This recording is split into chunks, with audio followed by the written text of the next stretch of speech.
Hi,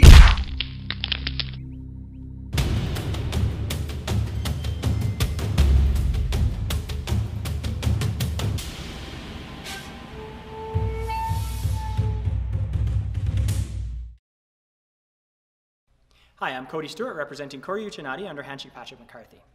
In this KU quick tip, I'd like to break down the Push Hands Tegumi. In this exercise, we focus primarily on redirecting energy with emphasis on the connection aspect that's common to all Tegumi. Tegumi practices are all about connection, checking, trapping, following and redirecting your opponent's energy, drilled within a flowing, repetitive give and take exercise. They are learning exercises with emphasis on flow and effective form, not on a struggle between opponents. But that doesn't mean they are passive and casual. Practicing proper form relies on your partner giving you the right energy.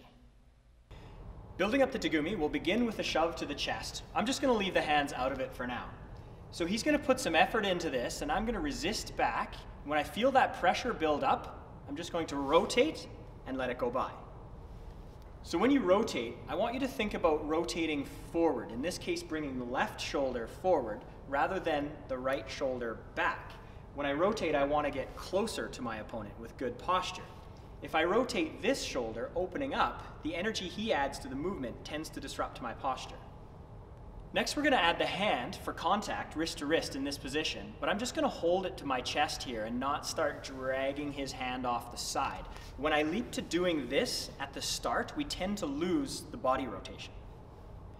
Now, as he pushes, I'll again rotate my body, and leaving my hand where it is against my chest, I'll now have this wrist to wrist contact, and I've aligned my forearm directly towards my opponent and rotated my body, preparing it to rotate back and push back towards him.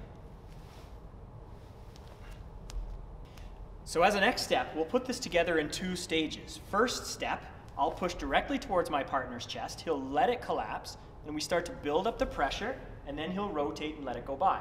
He pushes directly towards mine, build up the pressure, rotate and let it go by. Finally, we'll smooth it together such that as he pushes towards me, I rotate just in time to let it go past me.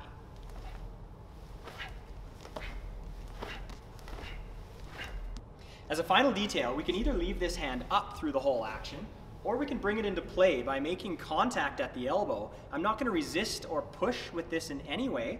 I'm just going to pick up contact when it comes into range so I can practice following, practice the sticky hands portion of this, and I have an extra control point in case I want to follow on into something else.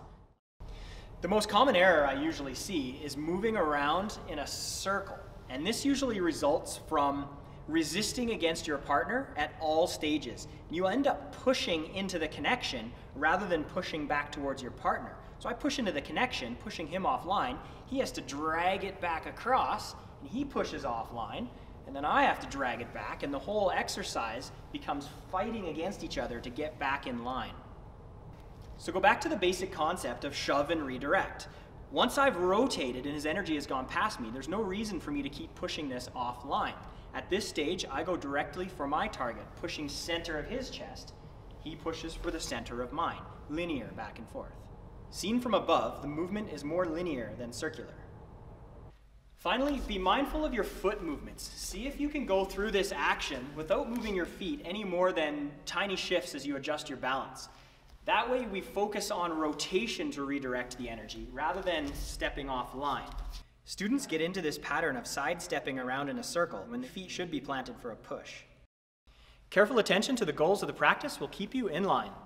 If you enjoyed this video, click here to subscribe and check out my page for other videos. I'm Cody Stewart. Thanks for watching this KU Quick Tip.